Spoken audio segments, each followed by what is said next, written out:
রাজনারে রাজনারে অর্থ চিন্তা করা। রিকর্দারে রিকর্দারে অর্থ মনে করা। রিকনশেরে রিকনশেরে অর্থ চেনা মানে কাউকে চিনতে পাওয়া। ইম্মাজিনারে ইম্মাজিনারে অর্থ কল্পনা করা। প্রজেত্তারে প্রজেত্তারে অর্থ ডিজাইন করা।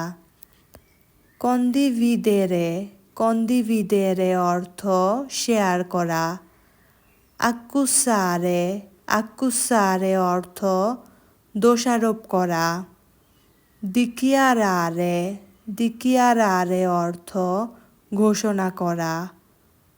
সুজ্জেরিরে সুজ্জেরিরে অর্থ পরামর্শ দেওয়া। কনফেরমারে কনফেরমারে অর্থ নিশ্চিত করা। এই সবগুলো হলো ভার্ব।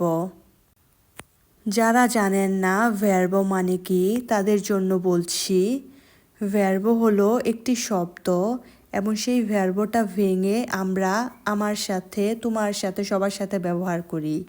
যেমন এখানে সবগুলো ভার্ব আছে। আমরা যদি ভার্ব রিকর্দারে যার অর্থ মনে করা এটা ভেঙে আমাদের সাথে ব্যবহার করি তাহলে হবে ইও রিকর্দো। ইও রিকর্দো এবং রিকর্দারে দুটো কিন্তু আলাদা জিনিস। আমি বলতে পারবো না ইও রিকর্দারে, যার অর্থ হয়ে যাবে আমি মনে করা, কিন্তু আমি মনে করি এটা বোঝাতে ইও রিকর্দো। এই জন্য ভার্ব বলতে মনে রাখতে হবে যে কোনো কিছু একটি করা এবং প্রতিটি ব্যক্তিভেদে আলাদা হয়।